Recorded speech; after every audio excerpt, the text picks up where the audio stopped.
Good afternoon. You're watching Let's Talk Race and Mind, where we make truth a very big deal. It's your host, Harrison Paul. I'm back again.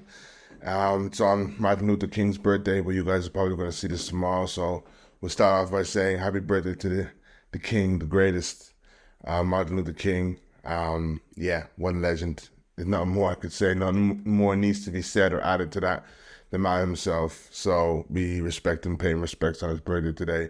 Would have been 95. Just shows, we still got a lot of work to do. We assume that, this was a very long time ago, but I'm sure he'd still be alive doing work. I'm sure of that. But anyway, let's get straight into it. Today, a very interesting video came up on my news feed, which was the Mos Def and Drake interview.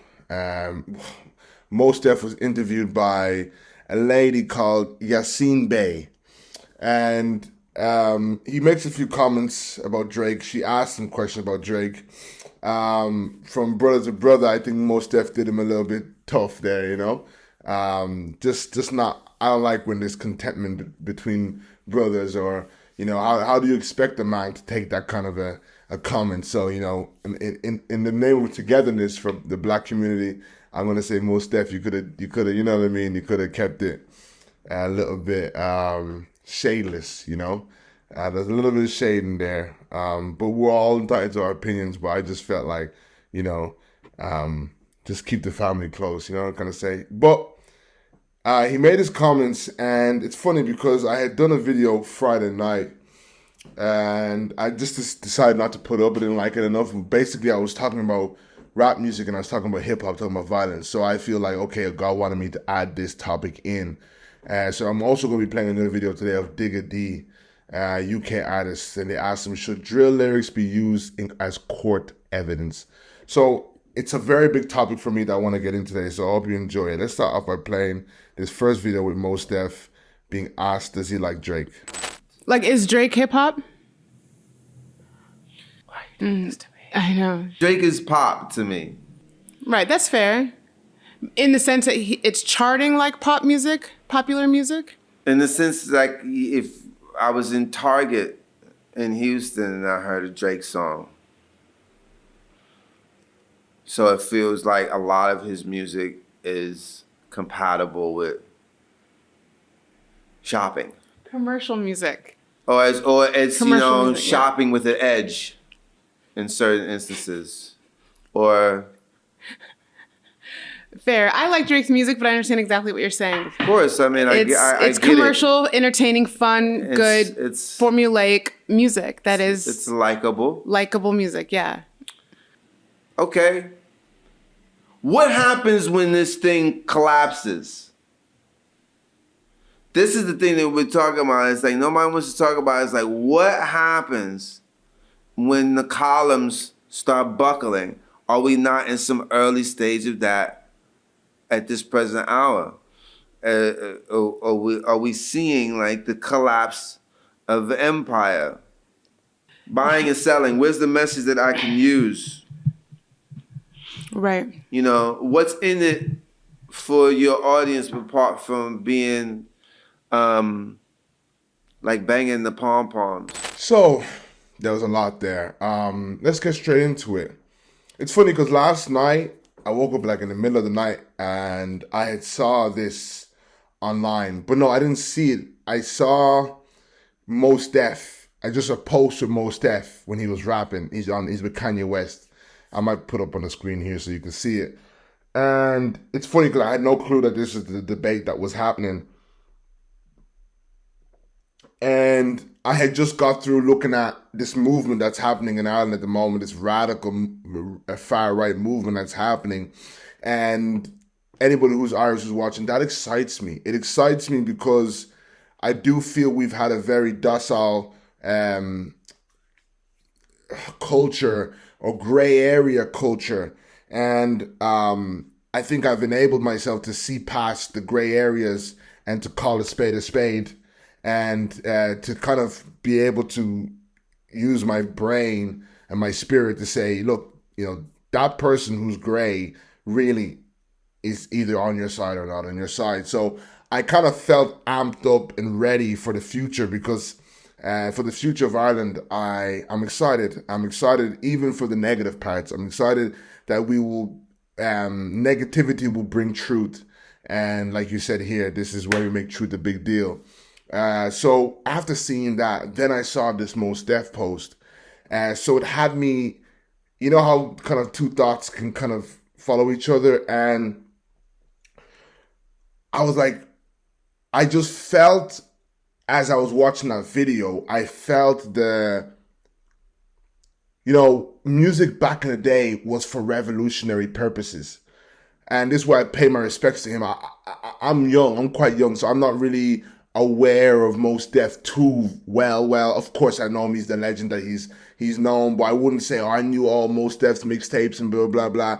And that, that's my own mistake. But obviously being black and a hip hop fan, he's in the air. Sometimes you might see him in the back of someone's video, like kind of like the music in the background or whatever.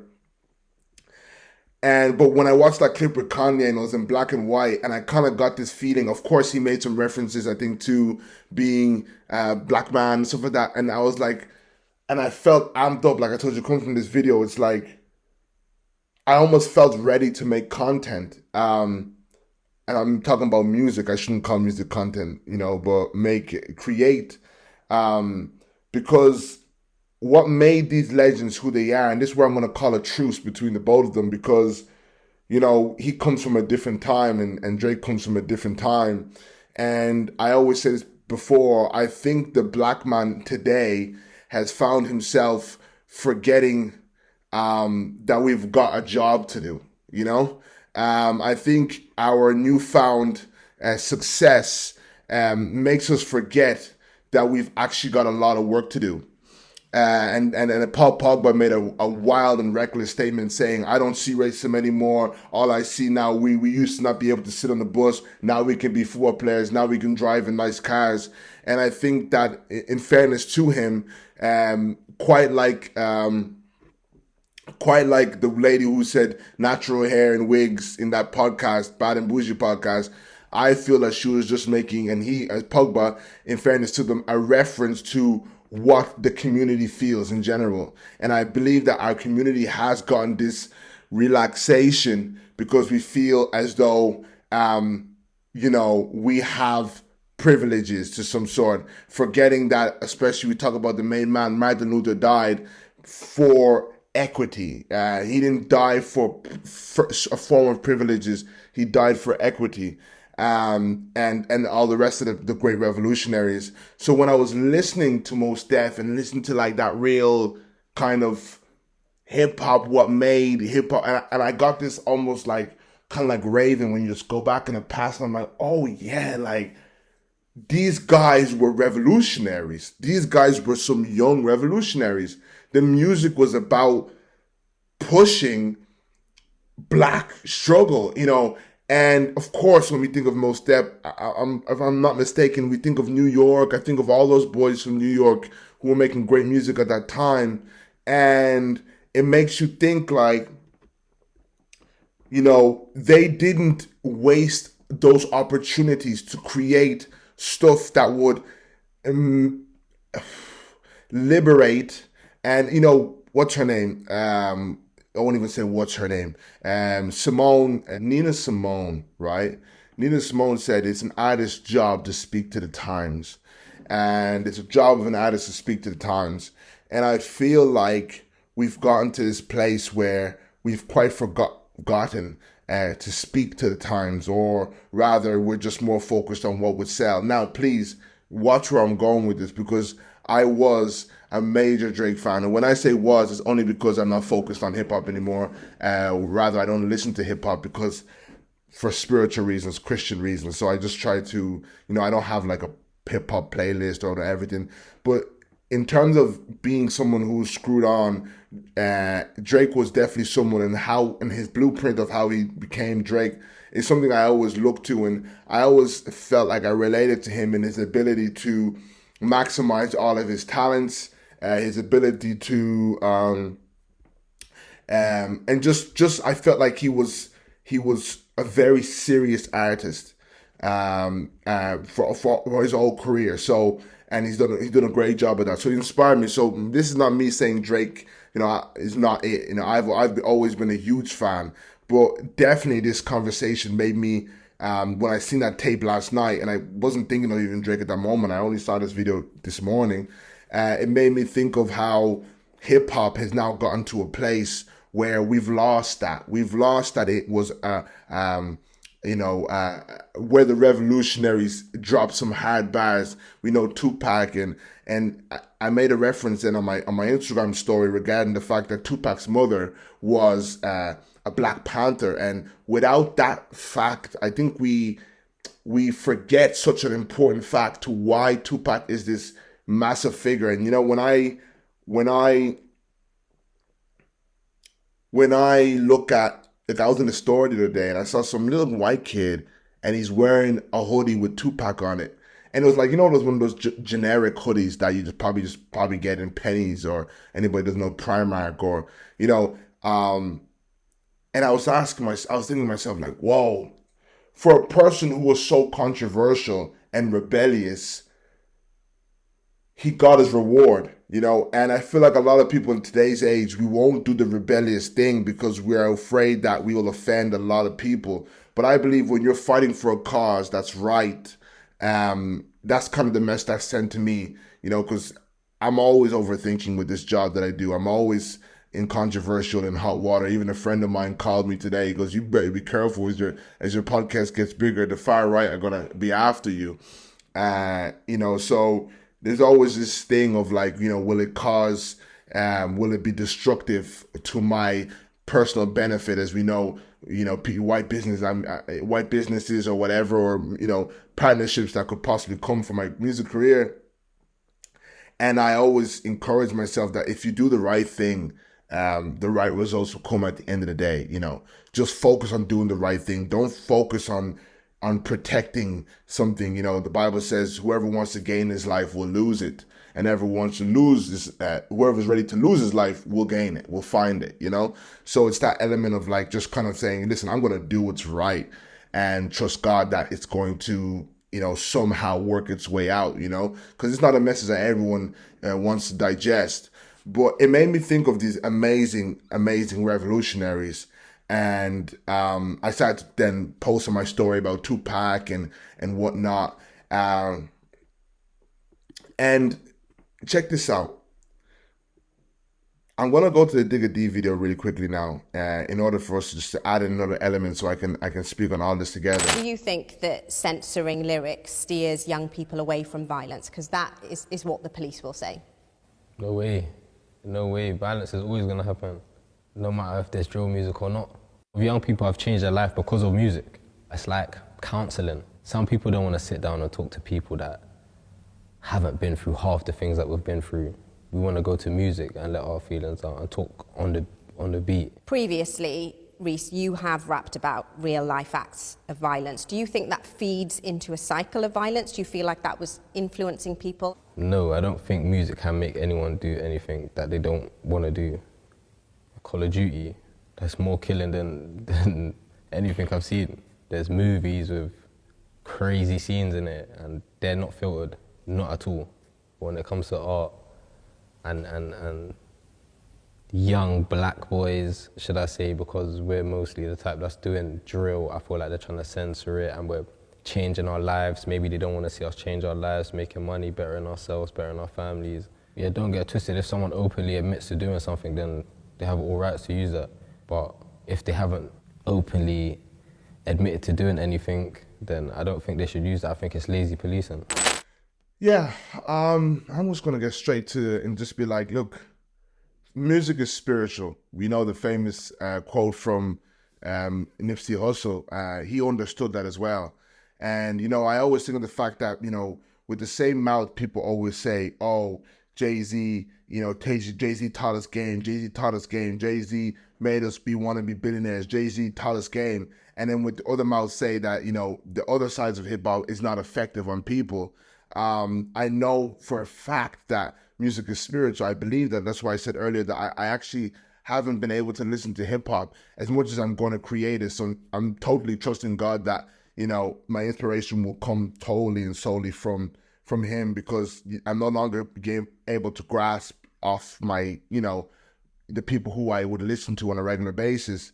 But I understand that there is an element here where it's like we are trying to stick to a code and not snitch, or like he's trying to maybe beat a case or whatever. And I understand that, but you know, I'm gonna talk here, and I'm sure he's gonna see this one day. You know, things come up, they always come up.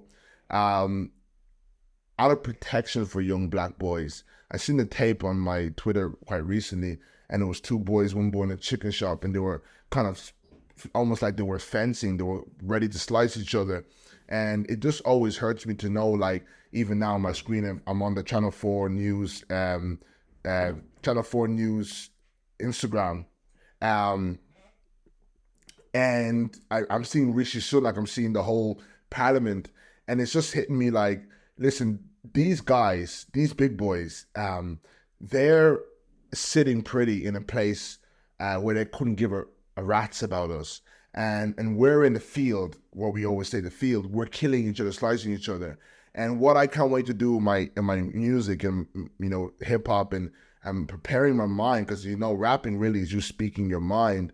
I'm preparing something that is just as infectious as this new music, but not as negatively intoxicating, because I kind of want to, like we said about Jay-Z, give game. And give a game where it's like, you know, it's not too preachy, it's not corny, but give game, because it's like our real enemies are sitting in number 10. Anybody who's British will know what number 10 is. Ireland, our real enemies are sitting in the Dáil. America, our real enemies are sitting in the Parliament and Congress, and yet we're making music, destroying each other, destroying ourselves. And I was even talking to a homie today, my boy, I love that guy so much. And he was talking about, I met him in Toronto. He was talking, I said, bro, it's dangerous, these streets are hot, man.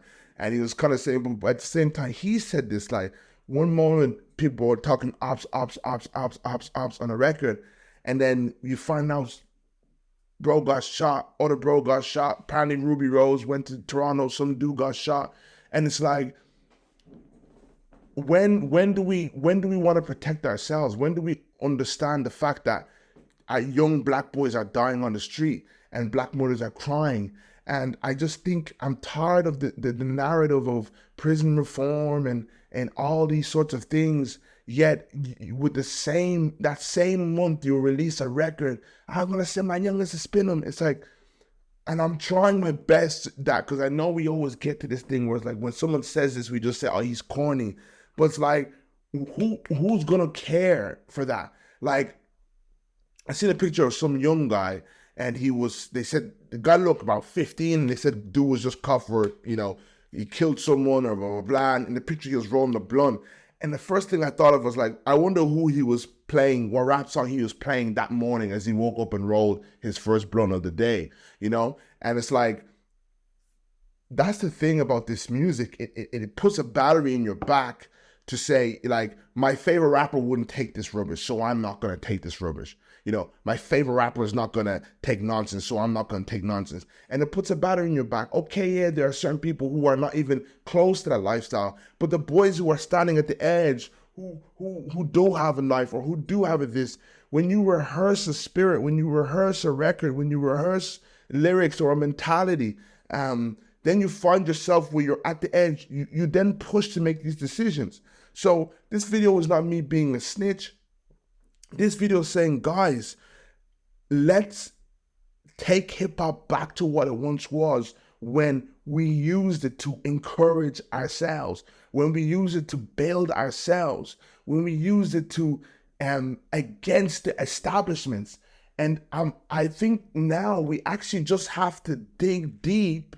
We have to dig deep and say, okay, I know it's easy to say spin the block and da and whatever, But let's dig deep to pull out lyrics. I just seen this. They stopped Gunna. TMZ stopped Gunna, and they asked him, "What can we expect from the new project?" And he said, "Substance." And I was like, "Okay." I actually got excited. I was like, "Okay, I hope Gunna got some substance." This is not to say the art is not amazing. It's amazing, but imagine that's why they could have revolutionary movements like the Black Panthers and all those sorts of things, because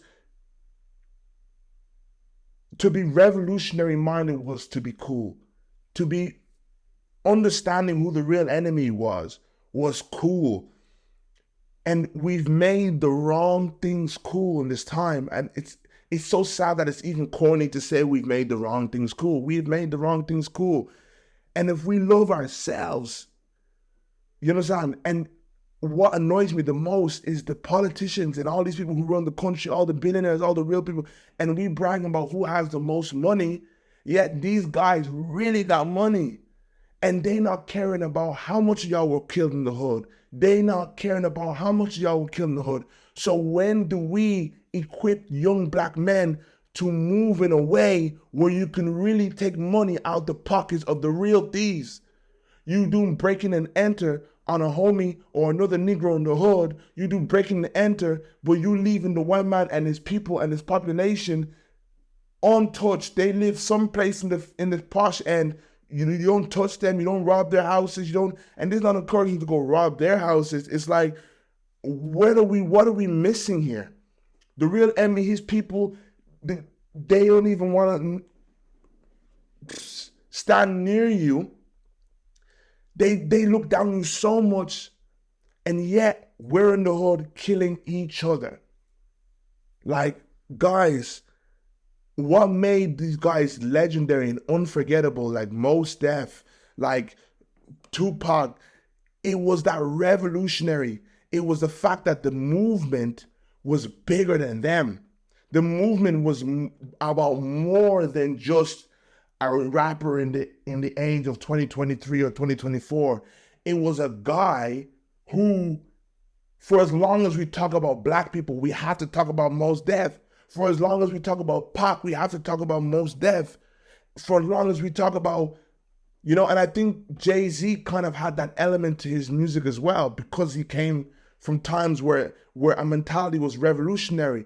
And I'll add this as well. If you think about the impact of Muhammad Ali, I don't know if much he would play his fights as much as we play his interviews. His interviews go everywhere. So I encourage young Black men, especially the ones who want to make a name for themselves in the music industry, and just make a name for yourself that will last. If you put your stamp in Black culture, where you a household name, they gotta mention you when they're talking about the advancement of Black people worldwide, you've done yourself a credit. You've done yourself a credit. So I'm just praying, I'm hoping that Black people all around the world and the ones who are into music, this is not, like I said, it's not at all a slight on any current artist, because, we all Black men, everything like that. But I've always just been waiting, when we see people like Takeoff die, when we see certain things happen, I'm like, okay, maybe the penny will drop, and it never seems to drop. It seems that I see the next single from a certain artist will be like, spin them. It's like, your homie just died. Your brother just died. You tell him to spin them. Also, it's cool. Okay, Pop died. Okay, maybe penny's gonna drop. The one who says he's Pop's homie, spin him. And at the same time, the white man is sitting pretty in some mansion, ain't worried about you. Mama's crying, mama's dying in the hood, and the white man's sitting pretty, eating money. And then you eating crumbs, competing, beef with each other about who the richest, who the this. How about we try and make ourselves psychologically conscious, Black conscious, so we establish this mentality where we dismantle the real enemy, and we take wealth and put it into the Black community, where there's no longer this imbalance between white wealth and Black wealth, where we're real winners. Then we're real winners. So look, anybody who thinks music is not spiritual, I'm sorry, I gotta tell you, that's a big L. It's the most spiritual thing. You know, when you listen to a song sometimes and it gets you in like a spirit, you know, you in a zone, you in a place, you know that it's very spiritual. And I gotta tell it how it is. Yes, Digga, there are black boys making money and making lives of themselves. But like I said, that's one out of every million. The rest of the million views. You think that... The rest of the million views are kids, and a huge portion of those millions of views are kids who are playing that in, in the hood in Brixton or in the hood in Chicago, and they got nothing else to live for. You know, you get gratification from being a big rapper. You get gratification from your next big single. You get gratification from making money. That little kid knows, okay, I don't know what my skill is. He hasn't, discovered his skill and really, dug into what his skill is. So he's going to feel like, if I spin that block, that's going to make me a hood celeb. That's going to make me a trap star. Do you know what I'm saying? And these narratives, we got to get rid of them. And I say this because nobody loves the black community more than me. I love the black community. I love it with all that I am. And my real goal now is that I want people who are in the number 10, politicians, to be really sitting them down and thinking, oh my God, that black community, I on a comeback for real. But that's not going to be the case if we just killing each other and we just slicing each other and we making music that puts us in that zone. Let's take it back to the good old times when music was there against a rebellious, conscious rebellious movement against the white power structures. And when you look at it, those dudes were cool. Those dudes were cool. That's why I was thinking when I was watching that clip, I was like, these dudes were really cool if you think about it. No wonder they, when you think of that level of that age of hip hop, it was so universal. Adults loved it, kids loved it, because I think it held this weight of a poet, a revolutionary, an artist, a